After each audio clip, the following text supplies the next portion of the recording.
আসসালামু আলাইকুম। আপনারা সবাই কেমন আছেন? আশা করি ভালো আছেন। আমি আল্লাহর রহমতে আলহামদুলিল্লাহ ভালো আছি। তো আমার ভিডিওটা দেশ ও দেশের বাইরে থেকে যারা দেখতেছেন তাদেরকে অসংখ্য ধন্যবাদ। তো আমি আজকে খেজুরি পিঠার রেসিপি নিয়ে আসছি, তো সবাই আমার সাথে থাকবেন আশা করি। তো চলে যাই মূল উপকরণে।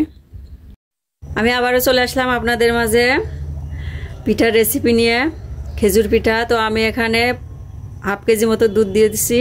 আমি এখন লবণ দিয়ে দিচ্ছি হাফ চামচ, 1 টেবিল চামচ ঘি দিয়ে দিচ্ছি।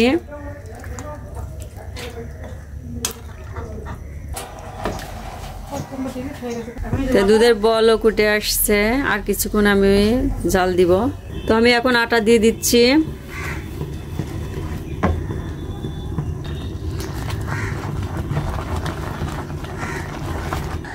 আটা সিদ্ধ করা হয়ে গেছে, আমি এখন মথে নিব।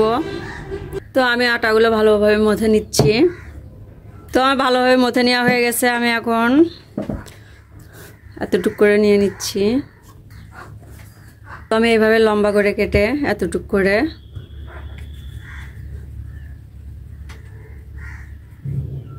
এইভাবে করে নিব।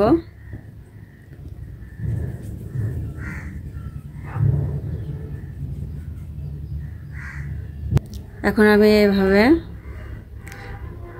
টুথপিক দিয়ে এইভাবে করে নিচ্ছি। এই পিঠাটা বানানো একবারে সোজা। তো সব পিঠাগুলো আমি এইভাবে করে নিব। তো দেখেন আমার পিঠাগুলো বানানো হয়ে গেছে, সবগুলো পিঠা বানানো হয়ে গেছে। আমি এখন ভাজি তুলে দিব। আমি এখানে একটা তেজপাতা দিয়ে দিচ্ছি, 3টা সাদা এলাচ দিচ্ছি, 3টা দারচিনি দিয়ে দিলাম, 1 চিমটি লবণ দিচ্ছি। আপনারা যদি না খান স্কিপ করতে পারেন। তো আমি এখানে চিনি দিয়ে দিচ্ছি, আপনারা আপনাদের টেস্ট অনুযায়ী দেবেন। আমি এখানে নারকেল কুড়া নিছি, নারকেল কুড়া দিয়ে দিচ্ছি। আর সবগুলো উপকরণগুলো এখন ভালোভাবে মিশাই নেব। তেল গরম হয়ে গেছে, আমি এখন আস্তে করে দিয়ে দিচ্ছি।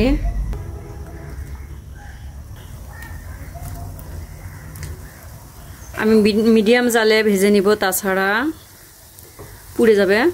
তো আমি পিঠাগুলো ভেজে নিচ্ছি, অনেক ফুলে উঠছে।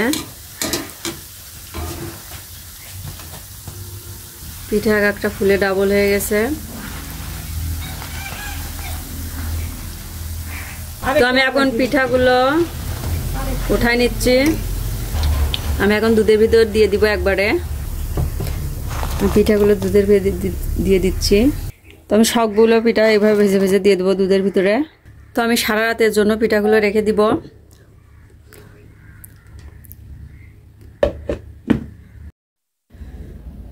আমি সকালে চলে আসলাম পিঠা নিয়ে, অসাধারণ হয়েছে দেখেন ফুলে।